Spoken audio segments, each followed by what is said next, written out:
Hello guys, welcome back again to my channel bersama saya Hansen di sini. Dan seperti biasanya setiap harinya saya akan buatkan video seputar cryptocurrency. Apa kabar kalian hari ini semuanya? Semoga dalam keadaan yang baik-baik saja.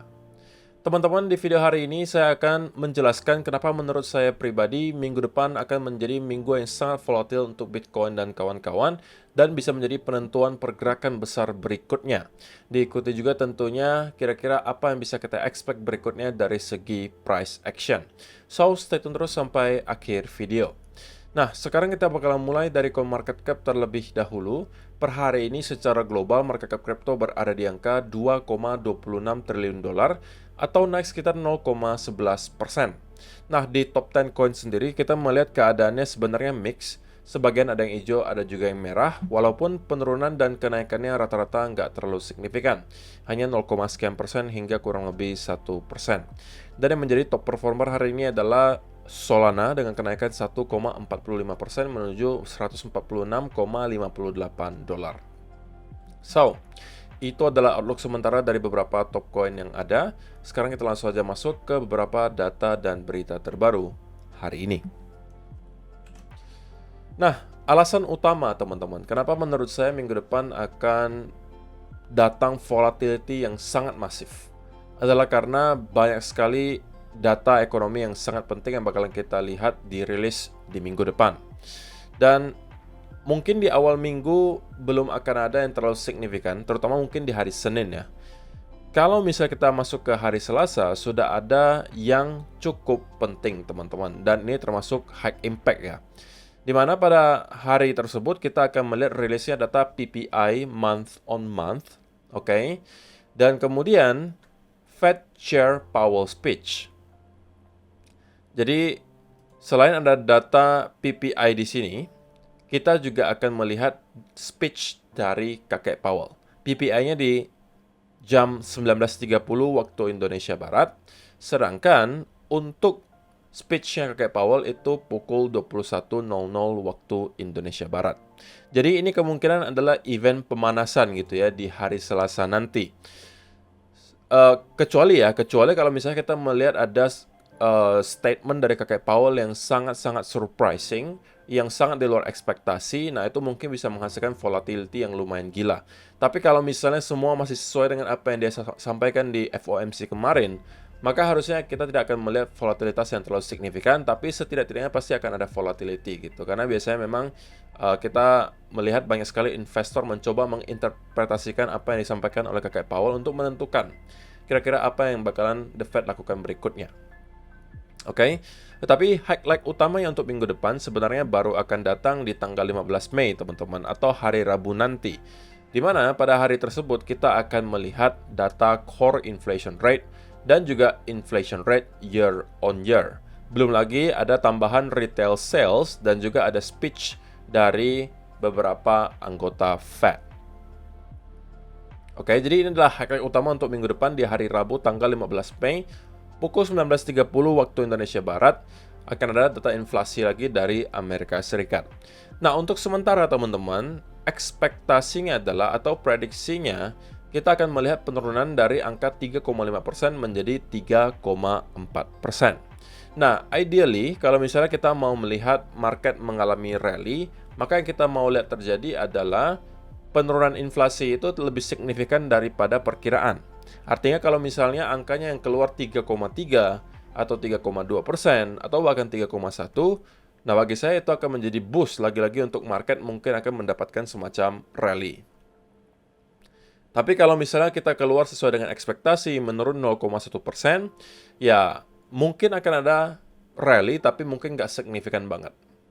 Sebaliknya, kalau kita masih melihat inflasi justru mengalami kenaikan, atau stay di angka 3,5%, maka kita bisa expect bahwa akan ada selling pressure. Kalau stay di angka 3,5, kemungkinan kita akan lanjut sideways, tapi kalau misalnya kita melihat angkanya 3,6, 3,7, atau lebih dari itu, kita mungkin bisa melihat Bitcoin kemudian mendapatkan sell off lagi. Retail sales juga diekspektasikan mengalami penurunan dari 0,7 menjadi 0,4%. Kalau misalnya kita scroll lagi ke bawah, sebenarnya masih ada beberapa yang medium impact.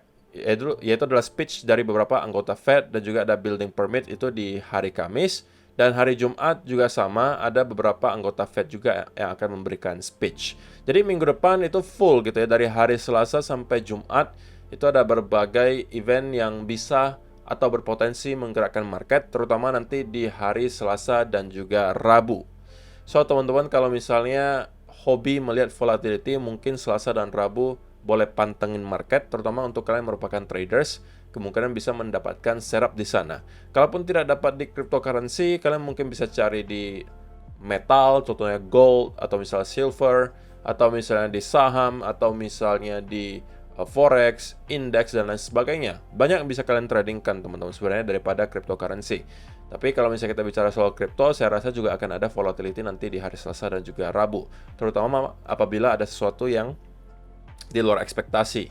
Misalnya statement Kakek Powell yang di luar ekspektasi, atau data inflasi yang keluar di luar ekspektasi. Gitu ya.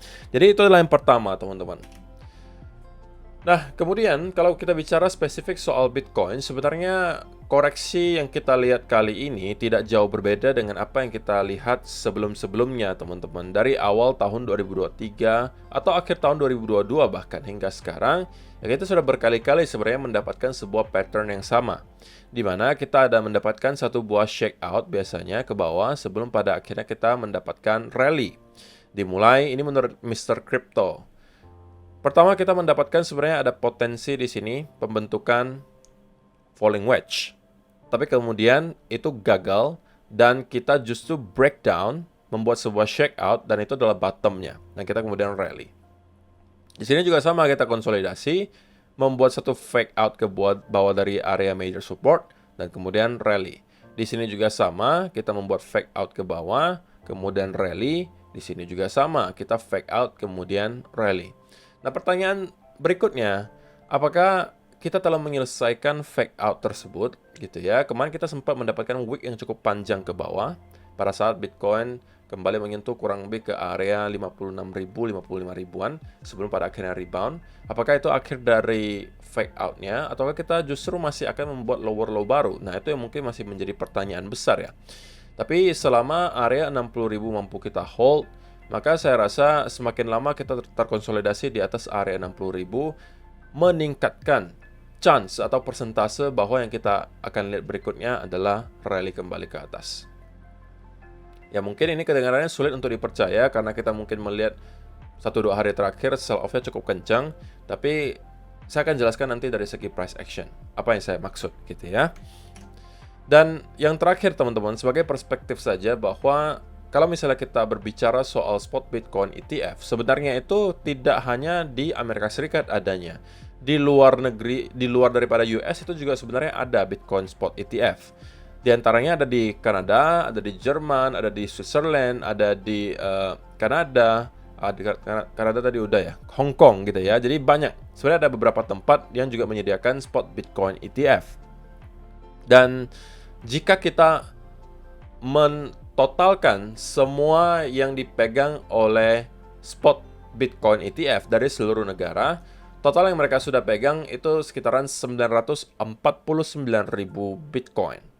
Atau kalau di-value-kan kurang lebih 58 billion dollar. Jadi teman-teman, ini bukan sebuah angka yang kecil gitu. Dan memang kita bisa lihat bahwa yang berkontribusi sangat besar itu adalah spot Bitcoin ETF dari Amerika Serikat yang memegang sampai 825.000 Bitcoin. Yang kalau misalnya kita ingat lagi teman-teman, ini baru aktif bertransaksi selama beberapa bulan terakhir.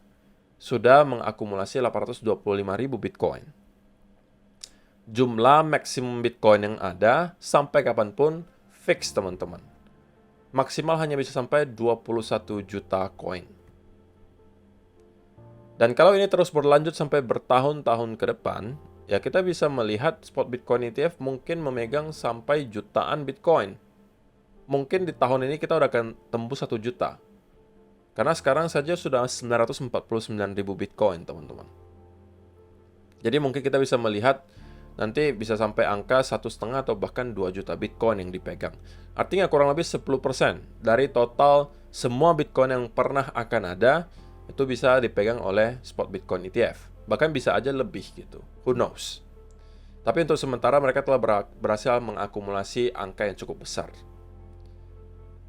Dan ini adalah perusahaan institusi terbesar di dunia, teman-teman, rata-rata yang membuka spot Bitcoin ETF. Oke, sekarang kita bakalan langsung masuk aja ke chart. Apa yang sedang terjadi? Kita mungkin bakalan lihat ke 1 hour chart. Sebenarnya dalam 24 jam terakhir, teman-teman, tidak banyak yang terjadi. Kita melihat volatility itu sangat minim gitu ya, volume perdagangan juga sangat rendah. Saya juga tidak expect sesuatu yang berbeda terjadi hari ini. Artinya saya juga sebenarnya masih expect akan ada pergerakan yang cukup membosankan gitu ya, karena kita tahu masih di weekend. Terlebih lagi kemungkinan besar banyak sekali investor yang akan menunggu minggu depan gitu ya, di hari Selasa dan juga Rabu, di mana pada saat itu akan ada event speech dari Kakek Powell dan juga data CPI yang kemungkinan baru akan mereka jadikan sebagai pedoman untuk mengambil keputusan berikutnya gitu kan. Jadi saya pribadi juga nggak expect bahwa akan ada volatility yang terlalu besar untuk hari ini. Pergerakannya pun kemungkinan hanya akan choppy saja sideways di sekitaran area ini. Tapi kalau misalnya kita melihat dari segi price action, sebenarnya ya mau dibilang indikasi positif ya belum ada juga ya teman-teman, bahwa kita melihat memang ada pergerakan kenaikan, tapi cenderung sangat korektif gitu. Kalau misalnya seperti yang kita lihat, ya kita bisa melihat Bitcoin untuk membentuk satu lagi lower low baru sebenarnya. Kemungkinan untuk membuat semacam double bottom seperti ini, dan kemudian baru kembali rebound ke atas. Dan kalau memang sekali lagi ya teman-teman, selama Bitcoin berada di dalam range ini, saya masih akan tetap berfokus untuk mencari peluang untuk long. Tapi untuk sementara memang terlihat bahwa Bitcoin kesulitan gitu ya untuk dapat mempertahankan momentum bullish, dan selalu setiap kali mencoba untuk rally itu mendapatkan ada sell off. Nah, kita sekarang membuat semacam trend line di sini. Kalau ini kita breakdown, maka kita bisa melihat Bitcoin untuk kemungkinan nyampe lagi ke sekitaran area 60.000 sebagai area low terakhir, atau bahkan sedikit break ke bawah. Dan kalau misalnya ada rebound di sekitaran area tersebut, dan misalnya kita membentuk semacam inverse head and shoulder, atau apapun itu yang menunjukkan bahwa kita kembali reverse ke atas, itu akan saya manfaatkan teman-teman. Tetapi jika kita memang tidak melihat ada reversal pattern di sekitaran area tersebut, dan justru kita terus mengalami sell off ke bawah, dan pada akhirnya kita melihat 4 hour candle close di bawah area 59.700, maka saya tidak akan lagi mencari peluang untuk long, karena saya consider itu adalah breakdown. Artinya break dari area major support. Tapi sebelum itu terjadi, saya masih akan berfokus untuk mencari peluang untuk long. Karena sekali lagi teman-teman, ini bisa saja adalah breakout, retest, dan juga pelanjutan rally. Nah, kita telah menyentuh area golden pocket. Harusnya ya teman-teman, kemarin kita juga sudah melihat area 0,618 itu kurang lebih ada di sekitaran area 60.000 di sini. Belum persis kita sentuh, tapi hampir menyentuh gitu ya. Jadi masih ada chance kita menyentuh ke area tersebut untuk membuat satu lower low baru lagi, baru kita mendapatkan rebound. Tapi intinya selama kita mampu stay di atas 59.700, saya expect bahwa akan ada semacam rebound dari sekitaran area ini. Terlebih lagi apabila nanti hari Selasa kita bisa mendapatkan data CPI yang mengalami penurunan yang signifikan, itu juga akan bisa membantu tentunya Bitcoin untuk kembali bergerak naik ke atas. Karena kalau misalnya CPI mengalami penurunan teman-teman, maka tentunya ekspektasi di mana The Fed akan kembali menurunkan suku bunga, itu akan semakin besar. Dan itu bisa membuat dollar index kemudian mendapatkan sell off, dan kemungkinan mendapatkan tren penurunan lagi. Nah, kalau misalnya kita kembali melihat dollar index kembali ke tren penurunan atau bearish trend, maka itu akan berdampak positif ke terutama saham di Amerika Serikat. Tapi juga itu akan kemungkinan berdampak ke Bitcoin. Karena kita tahu teman-teman bahwa Bitcoin sekarang masih denominasinya dalam bentuk US dollar. Makanya Bitcoin versus US dollar. Apapun yang belakangnya versus US dollar, maka berarti dia terkorelasi terhadap pergerakan US dollar, teman-teman. Sama seperti misalnya gold gitu kan. Gold juga belakangnya USD. Makanya pergerakan gold juga sedikit banyak terpengaruh oleh US dollar. Stock market Amerika Serikat juga sama gitu ya. Jadi yang mudah-mudahan ya kita bisa melihat data inflasi minggu depan itu menunjukkan ada penurunan yang signifikan supaya kita bisa melihat market kembali recovery. Dan Sekali lagi, invalidasinya adalah sesimpel kalau kita breakdown di bawah 59.700, itu bisa menginvalidasi scenario bullish saya. Gitu ya. Jadi saya rasa itu aja sih teman-teman yang perlu saya sampaikan di video hari ini. Tidak banyak karena toh pergerakan market masih kurang lebih sama dengan apa yang kita lihat kemarin. Saya rasa tidak banyak juga yang bisa saya sampaikan dari segi price action. Selain daripada saya melihat memang pergerakan di sini itu cenderung korektif. Jadi ada chance bahwa kita akan kembali membuat satu lower low baru pada akhirnya kita mendapatkan rebound. Gitu ya. Untuk setidak-tidaknya nyampe lagi lah ke area trendline di sini. Kalau masih sell off pun kita bisa aja membuat satu lagi wave, baru breakout dan mendapatkan rally berikutnya ke atas. Nah, kalau ini yang kita lihat, ya ini mungkin masih bisa memakan waktu beberapa hari ke depan gitu ya. Jadi bersabar saja teman-teman, bahwa kita memang mendapatkan konsolidasi yang cukup panjang di sini.